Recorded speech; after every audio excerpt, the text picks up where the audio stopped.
Irmãos e irmãs, parem tudo agora. Hoje é um dia diferente de todos os outros dias do ano. Não estou falando de um feriado, não estou falando de uma data no calendário. Estou falando do único dia em todo o ano em que algo acontece que a maioria dos católicos nunca percebeu. Hoje a missa não está sendo celebrada em nenhuma igreja do mundo, em nenhum idioma, em nenhum continente. O altar está nu, sem toalha, sem velas, sem flores. O sacrário está aberto e vazio. Os sinos não tocam. É o único dia do ano inteiro em que isso acontece. Esse dia é a Sexta-feira Santa. Eu sou o cardeal Francisco da Luz. Servi a igreja durante mais de 30 anos nos dicastérios de Roma. E posso lhe dizer, esse detalhe litúrgico que a maioria dos cristãos desconhece revela algo sobre a Sexta-feira Santa, que muda completamente a forma como olhamos para esse dia.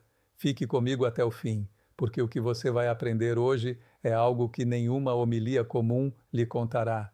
A razão pela qual a missa não é celebrada hoje é tão simples quanto devastadora. Não se celebra a missa porque não há necessidade de tornar presente no altar o sacrifício de Cristo. Hoje, o sacrifício está acontecendo ao vivo, não no altar, na cruz. A missa é o memorial do que aconteceu na Sexta-feira Santa. Quando a própria Sexta-feira Santa chega, o memorial se cala diante da realidade. O símbolo se curva diante do acontecimento. E a igreja inteira mergulha num silêncio que dura até a vigília pascal. Hoje, a liturgia da Sexta-feira Santa divide-se em 3 partes. A liturgia da palavra, com a leitura solene da Paixão segundo São João. A adoração da cruz, quando o crucifixo é apresentado à comunidade e cada pessoa se aproxima em veneração. E a comunhão, feita com hóstias consagradas na véspera, na missa da Quinta-feira Santa. É o único dia do ano em que a comunhão é distribuída sem que haja consagração naquele momento. Tudo aponta para a mesma verdade. Hoje, o sacrifício não precisa ser representado no altar. Ele está acontecendo. Mas a Sexta-feira Santa não é apenas uma história de dor. É, paradoxalmente, a maior história de amor já contada. Porque na cruz, Jesus não ficou em silêncio. Ele falou 7 vezes, 7 palavras que, reunidas, formam o testamento mais profundo que alguém já deixou ao morrer. 7 palavras sobre perdão, promessa, família, abandono, sede, consumação e entrega. Cada uma delas é uma janela aberta para o coração de Deus. E ao pé da cruz, de pé, sem desmaiar, sem fugir, estava uma mulher. A mesma mulher que o segurou quando era recém-nascido em Belém. A mesma que o buscou no templo quando tinha 12 anos. A mesma que esteve nas bodas de Caná quando ele transformou a água em vinho. Maria não abandonou o filho, e o filho não a esqueceu, mesmo na hora mais extrema.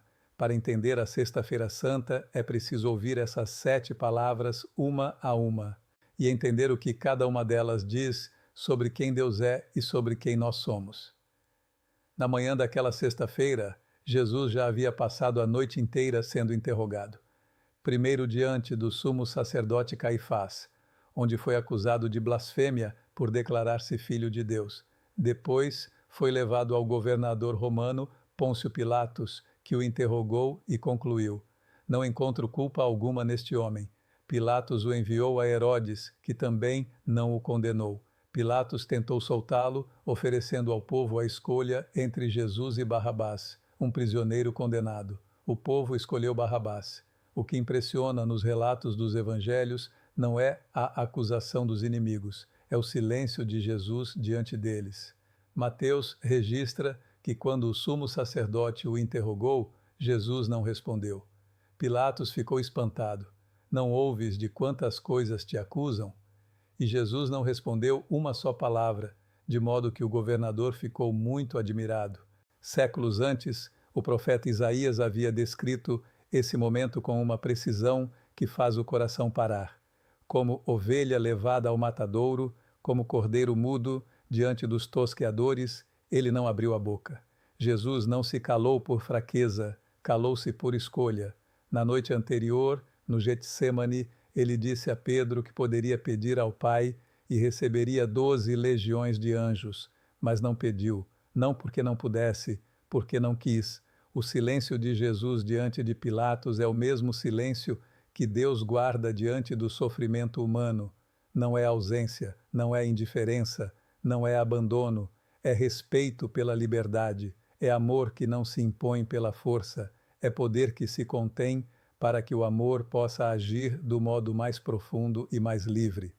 Santo Agostinho escreveu que Jesus se calou diante dos acusadores, não porque não tivesse o que dizer, mas porque sabia que nenhuma palavra mudaria aqueles corações endurecidos. O silêncio de Jesus era mais eloquente que qualquer discurso. E o mundo inteiro, 2000 anos depois, ainda ouve esse silêncio. Pilatos sabia que Jesus era inocente.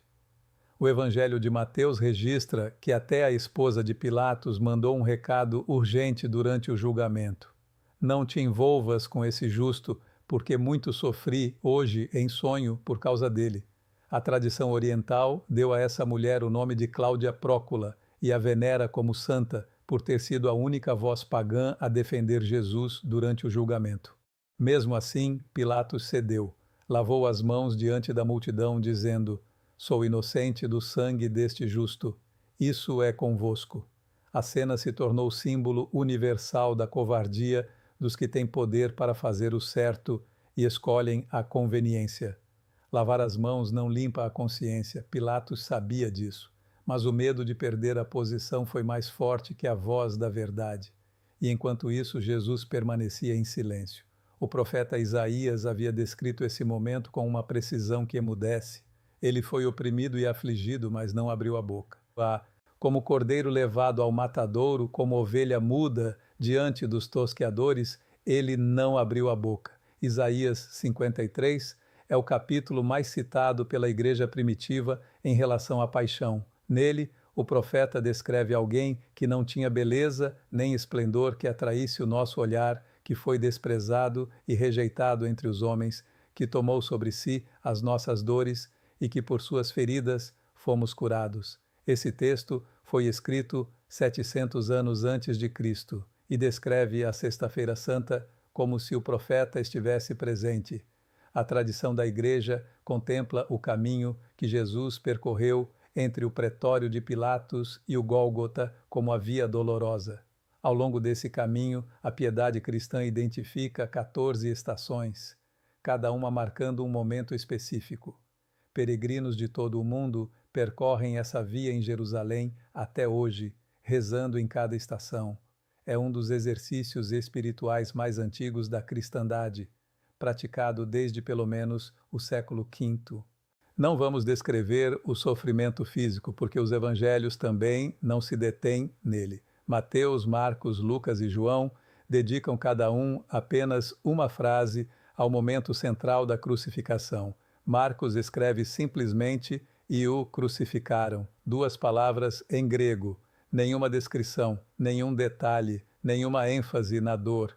Os evangelistas sabiam que o público do primeiro século conhecia perfeitamente o que significava a cruz, não precisavam descrever, e nós, 2000 anos depois, fazemos melhor em seguir o exemplo deles, contemplar o mistério com reverência e fé, não com curiosidade, porque o que os evangelhos descrevem em detalhe não é o que aconteceu ao corpo de Jesus, é o que saiu da boca dele, é o que aconteceu no coração dele, é o que ele disse enquanto estava entregando a vida. E foi ali, naquele momento em que qualquer pessoa estaria consumida pela própria dor, que Jesus revelou com mais clareza quem Deus realmente é, não nos seus milagres, não nos seus sermões, na cruz. Nas suas últimas 7 palavras. A primeira palavra: Pai, perdoa-lhes porque não sabem o que fazem. Lucas é o único evangelista que registra essa frase, e ela muda tudo. O primeiro som que saiu da boca de Jesus na cruz não foi um grito de dor, foi uma oração de misericórdia. Jesus não esperou que pedissem perdão, não esperou que reconhecessem o erro, não impôs condições, perdoou antes de ser pedido, enquanto estava sendo ferido. No exato momento em que teria todo o direito humano de pedir justiça, São João Crisóstomo, um dos maiores pregadores da história da Igreja, escreveu que essa frase não apenas perdoa os que o mataram, mas os defende diante do Pai, como um advogado defende o réu num tribunal, Jesus não acusou, defendeu e com isso estabeleceu para sempre o padrão cristão do perdão. Não se perdoa porque o outro merece, perdoa-se porque o amor é maior que a ofensa, porque o perdão é a linguagem de Deus, e quem perdoa fala a língua do céu, a segunda palavra. Em verdade te digo, hoje estarás comigo no paraíso. Um dos condenados ao lado de Jesus o reconheceu como inocente e pediu: lembra-te de mim quando entrares no teu reino. A resposta de Jesus é das mais consoladoras de toda a Escritura. Não disse talvez, não disse depois de purificação, disse hoje. Com uma única frase, Jesus abriu as portas do paraíso para um homem que não tinha nenhum mérito, nenhuma obra, nenhuma tradição religiosa. Tinha apenas um pedido sincero feito no último instante possível. A tradição o chama de bom ladrão e lhe deu o nome de Dimas. Ele é o primeiro santo canonizado por Jesus pessoalmente. Irmãos e irmãs, pense nisso. O primeiro habitante do paraíso confirmado pela boca do próprio Cristo era um criminoso condenado, que chegou no último segundo, que não tinha nada para oferecer, exceto um coração arrependido. Se isso não é misericórdia, eu não sei o que é. A terceira palavra: mulher, eis o teu filho. Filho, eis a tua mãe. Apenas João registra esse momento porque João era a pessoa a quem Jesus se dirigiu. Maria estava ao pé da cruz, não fugiu, não desmaiou, não se escondeu como a maioria dos discípulos. O Evangelho usa uma palavra precisa para descrever a posição dela, de pé. Em latim, stabat. Dessa palavra nasceu um dos hinos mais antigos e mais cantados da cristandade, o Stabat Mater, que por séculos ecoou nas igrejas durante a Semana Santa. Maria estava de pé enquanto assistia à morte do filho, de pé enquanto a espada de Simeão atravessava sua alma, de pé quando tudo ao redor desmoronava. A tradição da Igreja venera Maria nesse momento como Nossa Senhora das Dores. O profeta Simeão, quando Jesus era um recém-nascido apresentado no templo 33 anos antes, disse a Maria: uma espada traspassará a tua alma. Naquele momento, ao pé da cruz, a espada chegou, mas Maria não se quebrou, e Jesus, no auge do seu próprio sofrimento, não pensou em si, pensou na mãe. Entregou-a aos cuidados de João, e com esse gesto, segundo a fé católica, entregou Maria como mãe espiritual de todos os discípulos, de todos os fiéis, de toda a Igreja ao longo dos séculos. Cada cristão que chama Maria de mãe está respondendo ao pedido que Jesus fez da cruz. Não é uma devoção inventada depois. Nasceu ali, naquela hora, da boca do próprio Cristo. A quarta palavra: meu Deus, por que me abandonaste? Mateus e Marcos registram essa frase. É o início do Salmo 22, um salmo que começa com abandono, mas termina com vitória. Jesus não estava em desespero, estava orando, estava citando a Escritura no momento mais difícil da sua existência terrena. Qualquer judeu que ouvisse as primeiras palavras desse salmo conheceria o restante, e o restante é uma profissão de fé. Ele não desprezou nem rejeitou a aflição do oprimido, não escondeu dele o seu rosto. Quando clamou, ele ouviu. O que torna essa palavra ainda mais profunda é que o Salmo 22 descreve com séculos de antecedência detalhes que se cumpriram naquele momento. Dividiram as minhas vestes entre si e lançaram sorte sobre a minha roupa. Traspassaram-me as mãos e os pés, posso contar todos os meus ossos. O grito de abandono era, na verdade, a oração de alguém que sabia exatamente onde estava na história da salvação. Jesus estava dizendo: estou vivendo o Salmo 22, e quem conhece o Salmo sabe como ele termina. A quinta palavra: tenho sede. A frase mais curta, 2 palavras. João registra que Jesus disse isso para que a Escritura se cumprisse. Ofereceram-lhe vinagre numa esponja presa a um ramo de isopo, a mesma planta que os israelitas usaram para pintar as portas com o sangue do cordeiro na primeira Páscoa no Egito. O detalhe não é acidental. João, que estava presente, viu o isopo e entendeu. O Cordeiro de Deus estava cumprindo o que a Páscoa antiga havia apenas antecipado.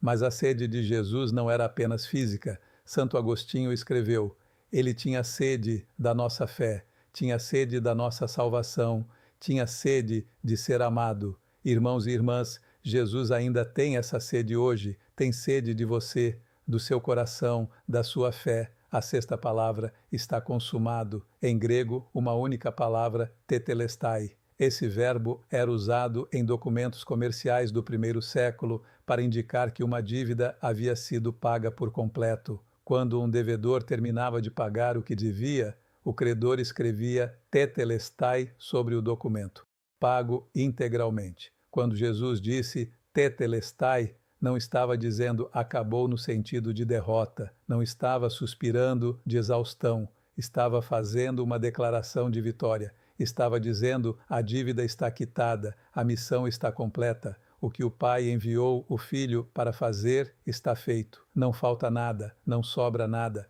O pecado de Adão, a dívida de toda a humanidade, a distância entre o céu e a terra, tudo foi coberto, está consumado. São João Paulo I comentou que essa palavra não é o grito de quem sucumbe, mas de quem cumpre até o fim a obra que lhe foi confiada. A sétima palavra, Pai, nas tuas mãos entrego o meu espírito. É uma citação do Salmo 31. E aqui está um detalhe que comove profundamente. Essa era a oração que as mães judias ensinavam aos filhos pequenos para rezar antes de dormir. Era a primeira oração que uma criança judaica aprendia. Jesus morreu rezando a oração que Maria lhe ensinou quando era menino em Nazaré. O círculo se fechou com uma beleza que nenhum escritor humano seria capaz de inventar. A vida de Jesus começou nos braços de Maria em Belém. Terminou nos braços do Pai no Gólgota. A primeira e a última palavra que Jesus pronunciou na cruz foram dirigidas ao Pai. A vida inteira dele, do nascimento à morte, foi uma conversa com o Pai, e a morte não interrompeu essa conversa, apenas a completou. Quando Jesus expirou, diz o Evangelho, o véu do templo se rasgou de alto a baixo. Esse véu era uma cortina enorme, tecida em lã e linho, que separava o Santo dos Santos, o lugar mais sagrado do universo judaico, onde a presença de Deus habitava, do restante do templo. Nenhum ser humano podia entrar ali, exceto o sumo sacerdote, uma única vez por ano, no dia da expiação, e mesmo assim carregando sangue de sacrifício. Quando o véu se rasgou de cima para baixo, como se uma mão invisível o tivesse aberto desde o alto, o acesso a Deus foi aberto para sempre, para todos, sem intermediários humanos, sem restrições. O que o templo restringia durante séculos, a cruz liberou num instante. São Paulo, na carta aos Hebreus, escreveria depois: temos ousadia para entrar no Santo dos Santos pelo sangue de Jesus, por um caminho novo e vivo que ele inaugurou para nós através do véu. O véu rasgado é a imagem mais poderosa de toda a Sexta-feira Santa, Deus abrindo com as próprias mãos a porta que separava o céu da terra. E o centurião romano que comandava a execução, um pagão que provavelmente nunca havia lido uma linha da Escritura de Israel, que estava ali apenas cumprindo ordens, olhou para Jesus e disse: verdadeiramente este era o Filho de Deus. A primeira confissão de fé depois da cruz não veio de um discípulo, não veio de um sacerdote, não veio de um teólogo, veio de um soldado romano, um estrangeiro, um inimigo, como se a cruz tivesse o poder de abrir os olhos de quem está mais longe. Enquanto Jesus estava na cruz, a maioria dos discípulos havia fugido. Pedro, que prometera morrer ao lado dele, havia negado 3 vezes na noite anterior. Mas ao pé da cruz, além de Maria e João, estavam também Maria Madalena e outras mulheres que o haviam seguido desde a Galileia. Os que ficaram foram, em sua maioria, mulheres. A coragem feminina naquele momento é um dos fatos mais significativos e menos comentados da paixão. Maria, ao pé da cruz, vivia o que a tradição católica chama das dores de Nossa Senhora. Desde os primeiros séculos, a Igreja contempla 7 dores de Maria, cada uma correspondendo a um momento da vida de Jesus em que a espada profetizada por Simeão atravessou o coração dela. A primeira dor, a profecia de Simeão no templo, quando o velho justo segurou o menino nos braços e disse à mãe jovem que uma espada traspassaria a sua alma. A segunda, a fuga para o Egito, carregando o filho na escuridão da noite para escapar da perseguição de Herodes. A terceira, a perda de Jesus aos 12 anos durante a peregrinação a Jerusalém. 3 dias de angústia sem saber onde ele estava. A quarta, o encontro com Jesus no caminho do Gólgota, vendo-o carregando o peso destinado a ele. A quinta, estar ao pé da cruz, assistindo à morte do filho sem poder impedi-la. A sexta, receber nos braços o corpo do filho depois que foi descido da cruz. O momento que a arte cristã imortalizou na Pietà de Michelangelo. A sétima, o sepultamento, quando a pedra foi rolada e o silêncio engoliu tudo. Cada uma dessas dores foi uma participação silenciosa no mistério da redenção. Maria não pregou naquele dia, não escreveu cartas, não confrontou os sacerdotes, não fez discursos, ficou de pé.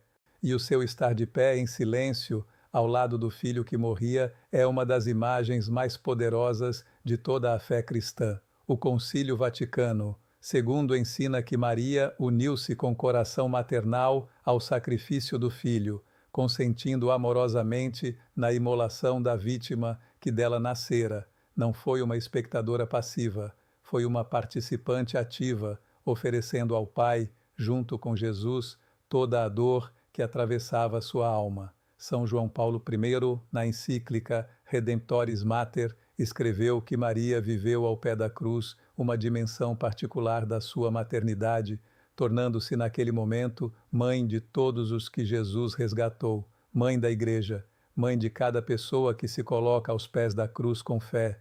Séculos depois, num lugar que parecia o oposto absoluto do Gólgota, mas que carregava o mesmo peso de inocência sacrificada, a mesma entrega se repetiu. Em julho de 1941, no campo de Auschwitz, na Polônia ocupada, um prisioneiro fugiu. Como punição coletiva, os guardas selecionaram 10 homens da mesma barraca para serem trancados numa cela subterrânea e condenados a morrer sem água e sem alimento.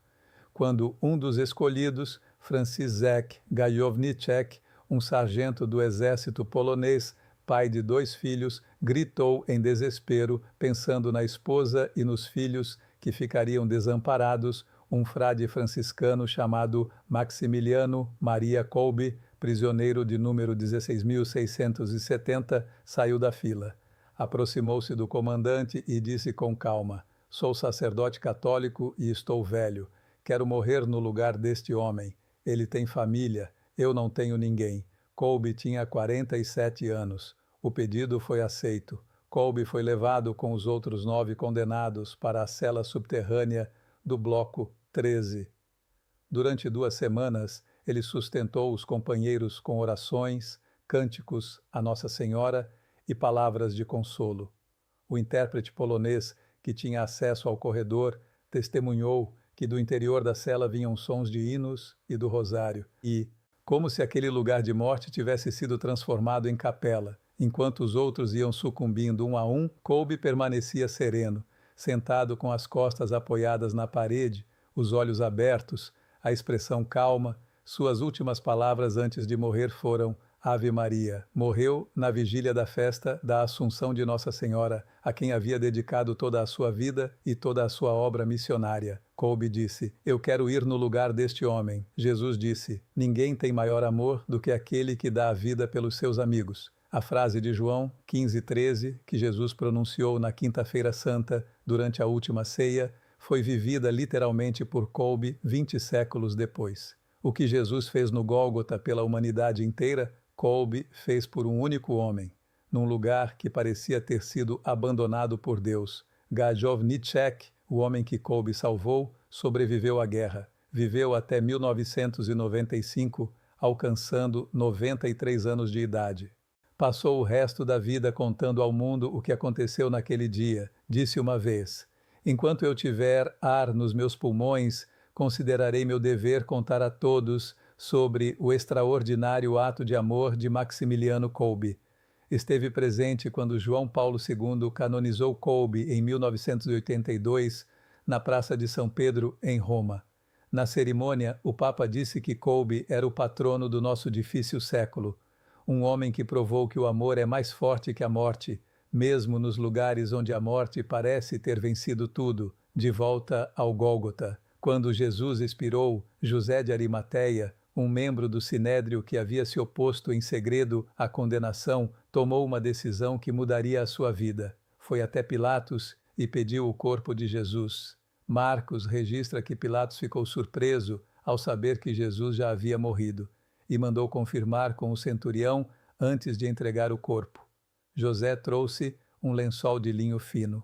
Nicodemos, o fariseu que havia visitado Jesus secretamente à noite 3 anos antes, trouxe uma mistura de mirra e aloés, cerca de 30 quilos, uma quantidade reservada normalmente para o sepultamento de reis. Juntos, envolveram o corpo de Jesus nos lençóis com os aromas e o depositaram num sepulcro novo, escavado na rocha, num jardim próximo ao Gólgota.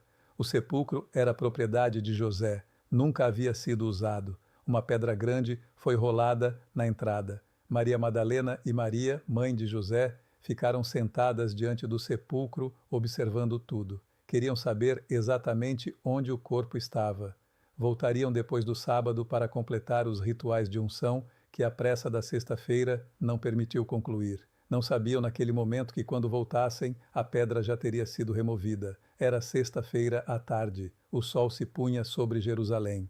O sábado começava, e com ele o silêncio mais profundo de toda a história humana.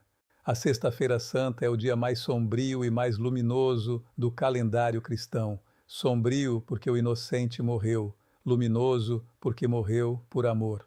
A cruz não é o fracasso de Deus, é o trono do amor, o lugar mais improvável do universo para encontrar a glória divina. E, no entanto, é exatamente ali que ela brilha com mais força. São Paulo escreveu aos Romanos: Deus demonstra o seu amor por nós pelo fato de Cristo ter morrido por nós quando ainda éramos pecadores, não depois de nos tornarmos dignos, não depois de merecermos, enquanto ainda éramos indignos. Esse é o escândalo e a glória da cruz. O mesmo Paulo, escrevendo aos Coríntios, disse: A palavra da cruz é loucura para os que se perdem, mas para nós que somos salvos é o poder de Deus. A cruz é loucura para o mundo, porque o mundo mede o poder pela capacidade de destruir. A cruz mede o poder pela capacidade de amar. As 7 palavras de Jesus na cruz revelam 7 faces do amor de Deus, o perdão que não espera ser pedido, a promessa que acolhe quem chega no último segundo, a ternura que cuida da mãe mesmo no auge da dor, a honestidade que grita o abandono sem perder a fé, a humanidade que sente sede, a missão que se completa até o último instante, e a confiança que entrega o espírito ao Pai como uma criança entrega o sono nos braços de quem ama. Maria, de pé ao lado da cruz, nos ensina que existem momentos na vida em que a única coisa que se pode fazer é estar presente, não resolver, não explicar, não consertar, apenas estar, ficar de pé quando tudo desmorona ao redor e oferecer em silêncio a dor que não cabe em nenhuma palavra. Cada mãe que já acompanhou o sofrimento de um filho entende Maria. Cada pai que já se sentiu impotente diante da dor de alguém que ama entende Maria. Cada pessoa que já ficou ao lado de alguém que sofria sem poder fazer nada além de estar ali entende por que João escreveu que Maria estava de pé. Porque às vezes ficar de pé é o maior ato de fé que existe. Ela não desceu Jesus da cruz, não tinha como, mas ficou.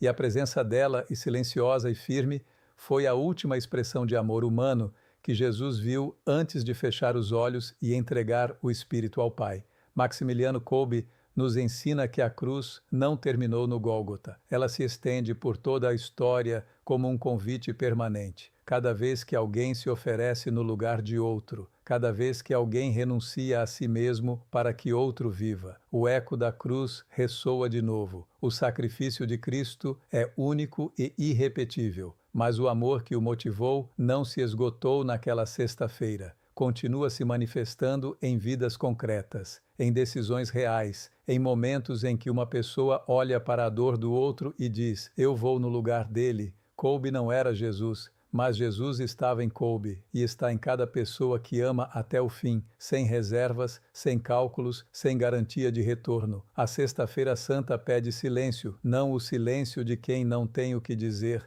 o silêncio de quem está diante de algo tão grande que as palavras não alcançam. Os altares estão nus, os sinos estão mudos, a missa não é celebrada, e nesse vazio litúrgico a cruz fala mais alto do que qualquer sermão. Amanhã será sábado, o dia mais silencioso de todos. O corpo de Jesus estará no sepulcro, os discípulos estarão escondidos atrás de portas trancadas, com medo de serem presos. Maria estará em oração, guardando no coração tudo o que viu e viveu, como fez a vida inteira, e o mundo inteiro, sem saber, estará suspenso entre a morte e a vida, entre a sexta-feira e o domingo, entre a cruz e o túmulo vazio. O Sábado Santo é o dia em que não há nada para ver, nada para ouvir, nada para fazer. Só resta confiar. Confiar que Deus está agindo no silêncio. Confiar que a pedra será removida. Confiar que a escuridão não é o fim, mas a véspera do amanhecer. Porque a história não termina na sexta-feira. A pedra que selou o túmulo será removida. O corpo que foi envolvido em linho será encontrado ausente. As mulheres que vieram completar a unção ouvirão uma frase que mudará tudo. Por que procurais entre os mortos aquele que está vivo? Mas isso é a história do domingo, e entre a sexta-feira e o domingo existe o sábado, o dia em que a fé é testada no silêncio, o dia em que a única oração possível é a de Jesus na cruz. Pai, nas tuas mãos entrego o meu espírito. Se esta história tocou o seu coração, escreva nos comentários o nome de alguém por quem você quer rezar nesta Sexta-feira Santa. Compartilhe este vídeo com alguém que precisa ouvir isso hoje. Pode ser o maior presente que você dará a essa pessoa nesta Semana Santa. Inscreva-se neste canal e ative o sininho, porque o Sábado Santo é o dia em que o silêncio de Deus se torna a maior prova de fé que existe. E depois do sábado vem o amanhecer mais luminoso de toda a história. Cristo morreu por amor. E esse amor não tem fim. Ide na paz de Cristo. De